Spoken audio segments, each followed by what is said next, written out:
जय श्री श्याम दोस्तों। खाटू वाले का वो दरबार, वो ऐसा दरबार है ना दोस्तों, अगर एक बार उस चौखट पे किसी का माथा टिक गया, वो व्यक्ति जिंदगी में कभी हार नहीं सकता, कभी हार ही नहीं सकता। पूरा भरोसा है मुझे बाबा श्याम पर, अपने बाबा श्याम पर।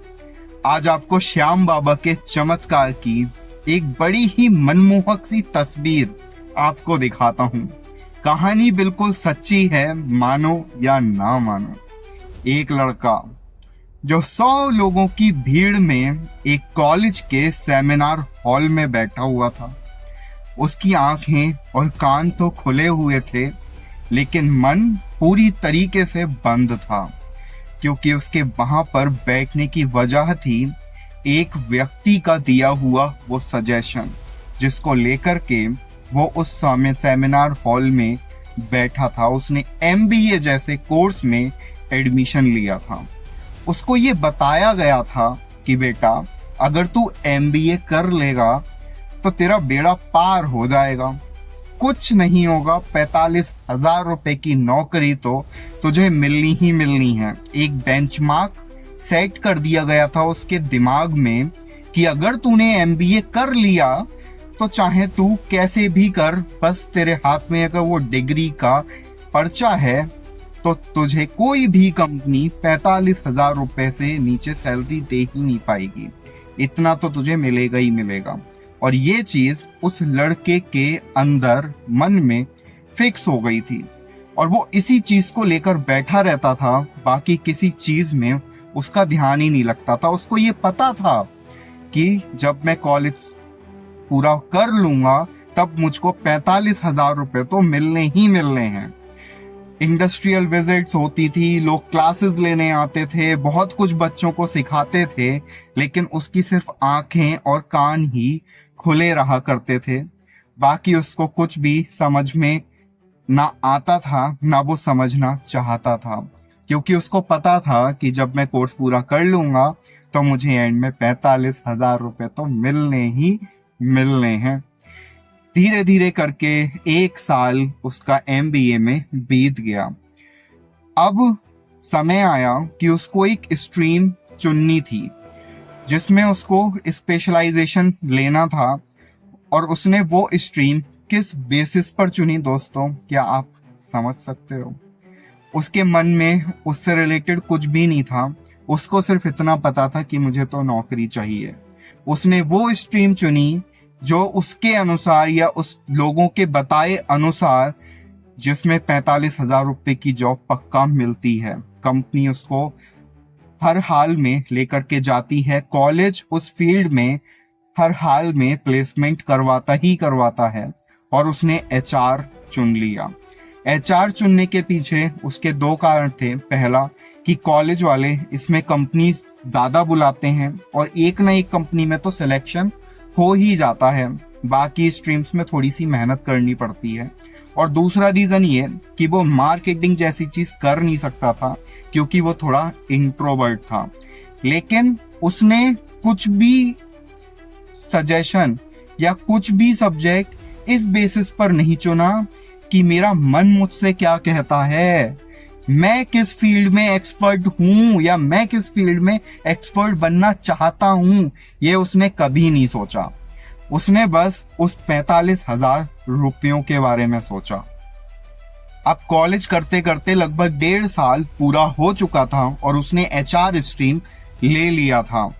अब बारी आई थी इंटर्नशिप पे जाने की। कॉलेज वालों ने 2 लोकेशन बच्चों को दी। पहली दी गुड़गांव और दूसरी दी बेंगलोर। वो लड़का था उत्तर प्रदेश का रहने वाला, पढ़ाई कर रहा था ग्रेटर नोएडा में। उसने, आप यकीन नहीं मानोगे दोस्तों, उसने बेंगलोर को चुना इंटर्नशिप करने के लिए, जबकि उसको इंटर्नशिप में 1 रुपए नहीं मिलना था। फ्री ऑफ कॉस्ट इंटर्नशिप थी। किस वजह से? उसका रीजन क्या था बेंगलोर जाने का? एक तो यहाँ पर गर्मी बहुत पड़ती है, बेंगलोर का मौसम बहुत अच्छा होता है, सुहावना मौसम होता है। और दूसरी चीज, जब मेरे घर वालों से आकर लोग पूछेंगे कि आपका बेटा कहाँ जॉब कर रहा है, तो घर वाले क्या बोलेंगे? बेंगलोर में जॉब कर रहा है। तो अपना बट पड़ेगा दोस्तों। इसलिए उसने बेंगलोर को चुन लिया और वो चला गया इंटर्नशिप करने बेंगलोर, जहां उसको 1 रुपए नहीं मिलना था। अब इंटर्नशिप करते करते लगभग 1 से 1.5 महीना बीत चुका था। जो साथ वाले लोग बैठे हुए थे, जो पहले से 3-3, 4-4 साल से जॉब कर रहे थे उस जगह पर, उनसे उसकी बातचीत ज्यादा होने लग गई। उसने पूछा कि आपको कितनी सैलरी मिलती है। पहले पहले लोग बताते नहीं थे, लेकिन धीरे धीरे उसको पता चलना शुरू हो गया कि यहाँ बैठा इंसान पिछले 3-4 साल से इसी कंपनी में काम कर रहा है एचआर में, और वो 25,000 रुपए महीना कमा रहा है। और ये सुनकर तो मानो पैरों तले जमीन खिसक गई हो। उसने फड़फड़ाना शुरू कर दिया। अब उसका वो 45,000 रुपए वाला सपना टूटता हुआ नजर आ रहा था, क्योंकि वो फॉलो कर रहा था सिर्फ उस 45,000 रुपयों को। उसके मन में क्या है, वो क्या करना चाहता है, उसको उसने कभी ना सोचा, ना सोचना चाहा, और वो मनमानी पैसों के पीछे भागता रहा। उसने उस इंटर्नशिप को बीच में ही छोड़ दिया, पूरा भी नहीं किया, और उसने मार्केटिंग में एक जॉब पकड़ ली।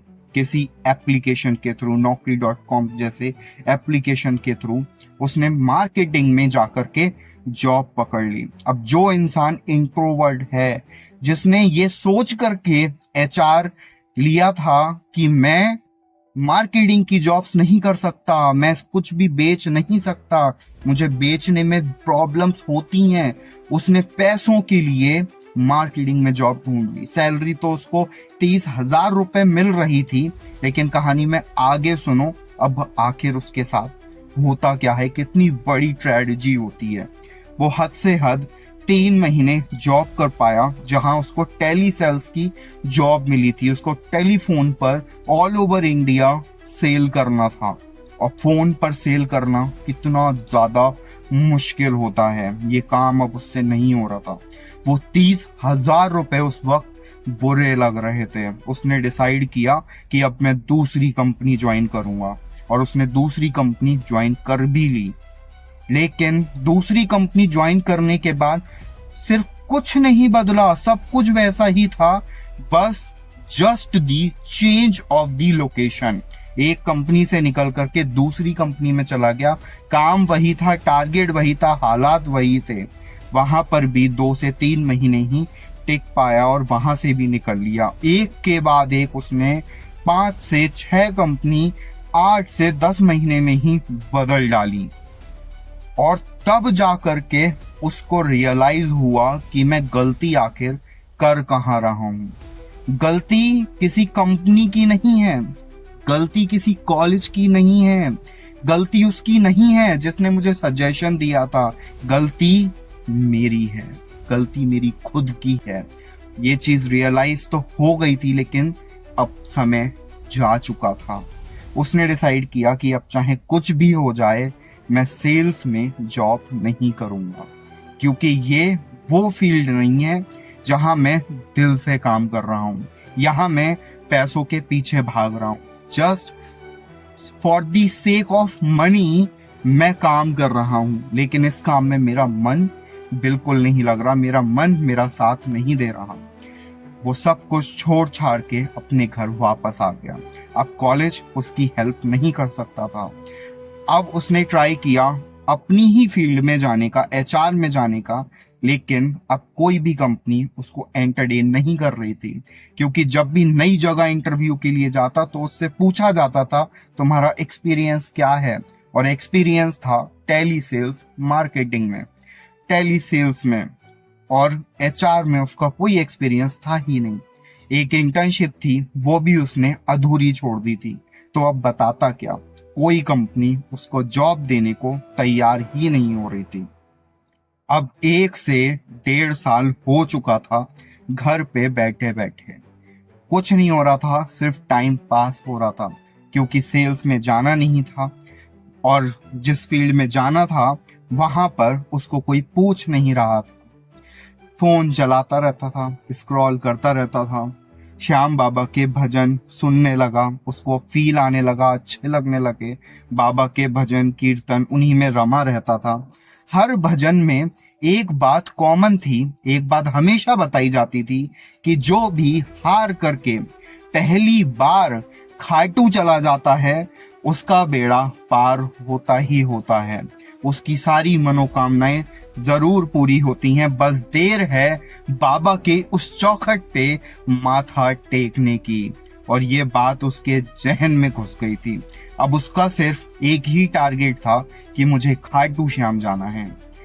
जेब में पैसा नहीं था, किसी से उधार लेकर के पहली बार रिंगस रेलवे स्टेशन पर जाकर पहुंच गया और बाबा का निशान लेकर के पैदल यात्रा करने लगा खाटू की ओर। मन में बस यही विश्वास था कि बाबा एक बार गलती हो गई, मुझे माफ कर दो, मैं अपने आप से माफी मांगना चाहता हूँ, मैं सबसे माफी मांगना चाहता हूँ। मैंने बहुत गलत कदम अपनी जिंदगी में उठाए, बस एक बार, सिर्फ एक बार मुझे इस मुसीबत से बाहर निकाल दो बाबा, बस एक बार मुझे इस मुसीबत से बाहर निकाल दो। बाबा के आगे गया, बाबा के फूल अर्पण किया, गुलाब का बाबा को इत्र चढ़ाया, बाबा के आगे माथा टेका, बोला जय श्री श्याम, जय श्री श्याम, हारे के सहारे की जय हो। वो दिन ऐसा लग रहा था कि मानो साक्षात प्रभु के दर्शन हो गए हों। वहां से लौटा और लौटते ही आप यकीन नहीं मानोगे दोस्तों, उसको उसकी मनपसंद जॉब मिल गई। जॉब थी तो मार्केटिंग में ही, लेकिन अब काम वैसा नहीं था जैसा वो अब तक करता आ रहा था, जहां पर टारगेट्स बहुत बड़े बड़े होते थे। डेली की 250-300 कॉल्स करनी पड़ रही थी, जो चीज उस पे बिल्कुल भी हैंडल नहीं हो पा रही थी। अब उसको एक ऐसी कंपनी मिली जो किताबों का काम करती थी, जहां पर रिक्वायरमेंट खुद कस्टमर को होती थी। कंपनी इतनी बड़ी थी कि कंपनी को अप्रोच करने की जरूरत नहीं पड़ती थी कस्टमर्स को। कंपनी के पास खुद कॉल्स आते थे और कस्टमर खुद डिमांड करता था कि मुझे इतनी इतनी रिक्वायरमेंट है। और उस काम में उस लड़के का बड़ा ही अच्छा मन लगने लगा। जहां वो महीने का 30,000 रुपए कमा रहा था, अब वो 25,000 रुपए में भी उस कंपनी में जॉब करने के लिए तैयार था। यहाँ पैसा कम था, लेकिन सुकून बहुत ज्यादा था। वो स्माइल कर करके रोज सुबह ऑफिस जाता था और स्माइल करता हुआ ही वापस आता था। जहां वो किसी भी कंपनी में 3 महीने से ज्यादा टिक नहीं पा रहा था, यहाँ उस लड़के ने 2 साल लगातार जॉब करी। 2 साल लगातार बिना किसी शिकायत के, पूरा जॉब को एंजॉय करके। उसकी सैलरी भी समय समय पर बढ़ती रही। काम में बहुत मजा आ रहा था, बहुत एंजॉय कर रहा था। और 2 साल नौकरी करने के बाद बाबा की ऐसी कृपा हुई कि उसने उसी फील्ड में अपना खुद का बिजनेस शुरू कर दिया। अब उसको खुद सेल्स करने की जरूरत नहीं थी, क्योंकि सेल्स के लिए अब उसने हायरिंग कर ली थी। वो काम उसको दूसरे लोग करके दे देते थे, जिनको सेल्स करना बहुत अच्छे से आता था। और वो बन गया अपनी खुद की कंपनी का मालिक। ये होती है मेरे बाबा की कृपा। जो उस दरबार में जाकर के एक बार माथा टेक ले, उसकी कभी हार नहीं होती। बोलो जय श्री श्याम।